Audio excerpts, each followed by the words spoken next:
नमस्कार। जब हम किसी को प्रणाम करते हैं तो वो कहता है चिरंजीव रहो, खुश रहो।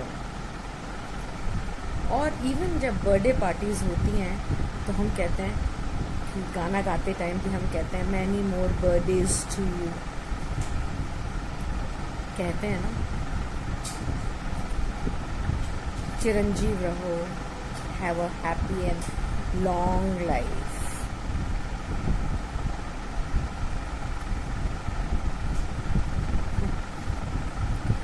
पता है, आज मुझे ये एहसास है कि जो लॉन्ग लाइफ का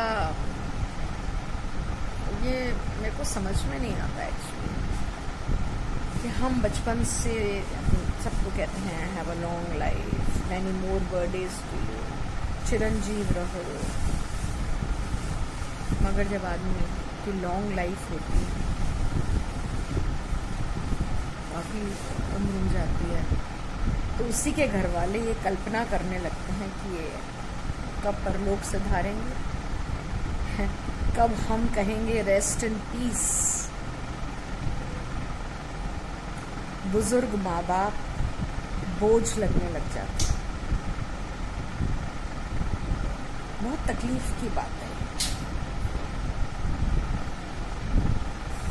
कभी कभी मुझे लगता है कि हम कहें ही ना कि चिरंजीव रहो, हम कहें ही ना कि many more birthdays to you. क्यों कहें?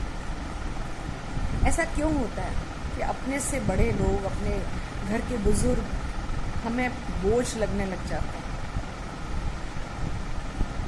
उनकी दी हुई संपत्ति बहुत पसंद आती है, मगर उनकी संगति पसंद नहीं आती। अगर आपको उनकी संगति पसंद नहीं है तो फिर उनकी संपत्ति भी लेने से मना कर दो ना। पैसा चाहिए, वो जो दे वो सब कुछ चाहिए, मगर वो ज्यादा दिन रहने नहीं चाहिए, क्योंकि वो एक बोझ है। और ये मैं सबके लिए नहीं कह रही, मैं बीमार मानसिकता वाले लोगों की बात कर रही हूँ, जो ये सोचते हैं कि जितने जल्दी ये जाएं उतने जल्दी प्रॉपर्टी हमारे हाथ में आए। बहुत दुख होता है इन सब चीज़ों का मुझे, मगर फिर सोचती हूँ क्या फ़ायदा इन चीज़ों का दुख भी मनाने का। This is the way of the world, this is the way of the world. लोग ऐसे ही जीते हैं, और ज़्यादा अगर आप उन्हें समझाने की कोशिश करो तो कहते हैं अगर पुरखे नहीं मरते तो दिल्ली तक खाटे बिक जाते। एक बात बताऊं, मुझे अपनी हर उंगली से प्यार है, मुझे अपनी हर उंगली से प्यार है। पता नहीं किस उंगली को पकड़कर मुझे मेरे पापा ने चलना सिखाया था, और शायद इसीलिए मुझे ऐसा लगता है कि हर बच्चे को, चाहे वो 60 साल का भी हो जाए और उसके पापा 90 साल के जिंदा हों, तो ये नहीं भूलना चाहिए कि न जाने किस उंगली को पकड़कर उसके पापा ने या उसकी माँ ने उसे चलना सिखाया था। और अगर ऐसे लोग भूलते हैं तो ऐसे लोगों को ये चीज़ याद रखनी चाहिए कि उनके बच्चे ये सब कुछ देख रहे हैं। Values are not taught, they are caught. And what goes around, that comes around. आज आप अपने माता पिता जो बुजुर्ग हैं, लाचार हैं, उनके साथ दुर्व्यवहार कर रहे हैं, कल वो वक्त आएगा जब आप लाचार होकर पलंग पर लेटे होंगे और आपके बच्चे भी ये दुआ कर रहे होंगे कि कब हम फेसबुक पर लिखें रेस्ट इन पीस। ऐसा मत करिए। मुझे मालूम है बुजुर्गों की सेवा करने में से थोड़ी सी तकलीफ होती है, मगर सेवा करने से कोई ऐसा नहीं है कि हमारा कोई नुकसान हो रहा है। सेवा करने से एक चीज़ जरूर हो रही है कि हमारे मन में है ना एक शांति है।